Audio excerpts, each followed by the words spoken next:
Hello, this is sort of my little work note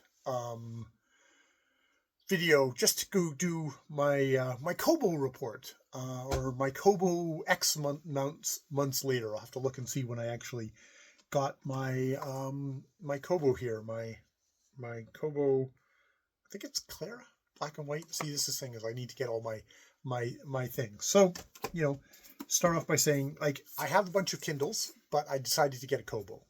And I think the main reason I decided to get a Kobo was because I live in Canada, and the Kindle does not actually work for libraries in Canada. I can't borrow books and then read them on my Kindle. I could use them on whatever phone I happen to have around. I could do it that way, but I found that annoying, and I also found that at least the last time I used just the general app, it was terrible at actually keeping the bookmark. I would read the book and then come back, and it would have lost my place. And I found that incredibly annoying. And also I enjoy reading on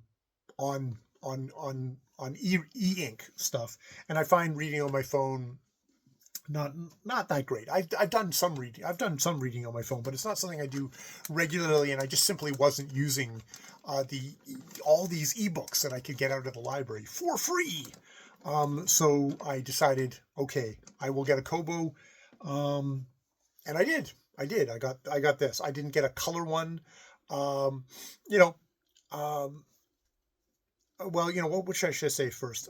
It doesn't hurt that I'm also diverting from Amazon, but it's, I'm not really leaving it behind. I'm still buying stuff on Amazon. I was able to transfer stuff over to my Kobo before certain changes were made to Amazon. That just happened to line up. I accidentally happened to be doing it just as the news came down that was going to become, for the foreseeable little future, going to be a little bit more difficult again. And I basically figured, okay, if I can read like 12 library books on the Kobo by the end of the year, I would basically have paid for the thing. How much would I see? I should check and see what the cost, how much this Kobo was. Cost divided by like $10 a book. 10 bucks a book would probably be like 12 books, and see how that goes. So yeah, I ended up buying a Kobo black and white. I think it's Clara. See, I need to get all that stuff down. I wasn't interested in getting a color Kobo or a color tablet or anything like that. I'm not particularly interested in color. I have a super cheap. I read a few graphic novels every once in a while. I have a super cheap Umidigi G1 tab. Umidigi G tablet, tab 1, which I paid like $100 for, which its screen, which I'll have on for the thing and show some graphics, it gives me a better picture, crisper, better looking experience of the graphic novels that I do read. It's heavier. Yeah, it's really clunky, but for reading comics, it does I think I get a better experience than you would on a e-ink screen. I don't think the e-ink screens, I remain unimpressed with e-ink screens versus, just the cheapest regular screen. This is not an iPad. This is like a sub $100, just under $100 tablet. So that was good for me. So for the Kobo report after however many months of it, I like the form factor of it. It's sort of like my old. It's kind of similar to my old Paperwhite. It is a bit smaller than my newest Kindle 12 Paperwhite, a bit bigger. Now, I have to say, after X number of months, what do I think about the Kobo? Well, I find that when I'm reading text and I want to highlight something, that it's harder to highlight. It can be annoying. Especially with the 12 here. The 12 is way better, way easier to highlight stuff and to make notes on than the Kobo. It's not like impossible. It's just I've found it annoying. And I've also been finding if I highlight something at the very end of the page, I'll say, oh, okay, I just highlighted that little bit at the end of the page. It will have highlighted the rest of the chapter. And when I try and remove that part, it freezes and then just reboots and freezes and reboots. I just have to kind of read through the chapter with it all highlighted, which is annoying. Yeah. So that's that. It's not as good that way. I have found that I think the battery feels like it's a little less robust than my Kindles. I think I read about 2 hours every day at least, and it seems to be draining down in like, let's be generous, 8 to 10 days, which, it's not bad. It's like I plug it in for like an hour and it's recharged. So that's not too bad. Now I'm a bathtub reader. On my great luxury, my great treat to myself is to get in a nice steaming hot bath and read, usually on the weekend. And I have found that the Kobo versus the Kindle, that the Kindle I've been able to do that fine. The Kobo has been just going fucking nuts on me in the bathtub, like having to continually turn it on and off, wipe it, do this. What I've actually come up with, because I think it's also my sweaty, sticky fingers, is I bought a super cheap little $5 stylus and used that on it. And that seems to have resolved that problem so I can use it. However, that's just another thing where, unfortunately, the Kindle seems to be superior. The screen seems to be more responsive, better for touching, better for the water. I should actually look up what its claims are for water resistance.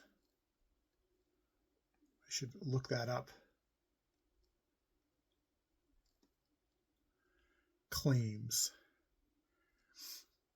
But yeah, I mean, it's one of my major uses for a thing. I can't wear my glasses in the bathtub, so I can like with the Kindle, I can jack up the font so I can read in the bathtub. That's the other reason to have an e-reader. So yeah, it's a mixed bag, but the primary thing of this, why I got this thing, was to read library books, and that has been going gangbusters. I have read, and then I should put right here number. I have to look it up. Number of library books.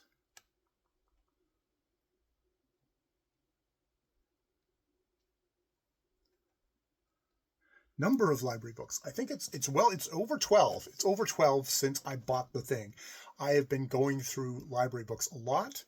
I've been finding the Libby library system really great, of being able to put things on hold. If they come up, I can suspend the hold and then unsuspend the hold. I find that I suspend stuff, and then the second I've unsuspended it, it just immediately dumps into my thing. So I've had a fairly continuous stream of library books to have. I've spent the end of the year here filling up my my holds thing, which I think I can put on like 14 holds or something like that. 14 or 12. I have to look at that number of holds. Put that down. Number of holds. No, God damn it.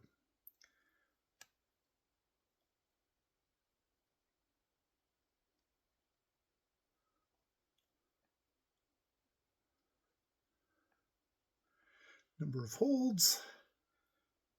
Have have them continuously cycling through. So I'm awash in library books. I wish that it was slightly better. I definitely hope, I don't know, with ebooks, ebook readers, that can be always a desperate hope that what I think maybe a software, might be hardware problems in this will improve. Because I definitely enjoy stuff on my Kindle, all customized and stuff like that. I've enjoyed, I hope that they can maybe up their game a little bit more. Now the thing with the Kobo is I don't think I'm going to actually commit to the Kobo library, because I'm fairly committed to the Kindle library, even though I've been able to, as I say, come to arrangements to make sure that both devices share the same books that I own. Though I have to say I've held off. I've kept, one of the reasons why I've probably read so many library books is I'm waiting for the next iteration of, if I buy some Kindle books, I'll be able to, let's say, have free use of them, and not be restricted. Not be as restricted as Amazon would wish I was. But yeah, we won't go. See, I have to think about exactly how hard I want to push that, or how much I want to say about that. Of basically, I'm stripping. See, this is work stuff. I've stripped the DRM off of all of my Kindle purchases before they clamp down on stuff like that. And yes, I use the exploit of being able to kind of download the Kindle books and get them onto my computer, where I could strip the DRM. I did that before the latest regime came in 2025, and transfer all of the books that I had, which is like 181 books. I was able to strip them down. I don't know if it's 180. It's probably less than that, because there's a lot of Project Gutenberg's in there. But I was able to strip them all off and then put them on my my Kobo. That said, now that I've had experience the Kobo, whenever I have something that I actually own, I am so totally just going to read it on my Kindle. The reading on the Kindle is much nicer than reading on the Kobo. But when it comes down to it, it's like a pretty cover. If given a choice between a pretty cover and not being able to read the book, I want to read the book. So I'm perfectly happy putting up with the lesser things of the Kobo because of that. Yeah.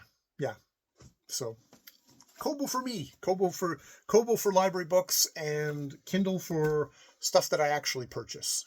Most definitely. All right. That is, I think, everything I have. All my notes on my Kobo report, or my Kobo blank number of months later. I'll take a look at this and try and make a smoothed out, efficient video out of this that isn't 13 minutes long. Try and make it 6 minutes long. Oh, that would be tough, but because I'm a blabbermouth. But I'll try. All right, I'll leave it there. More videos later.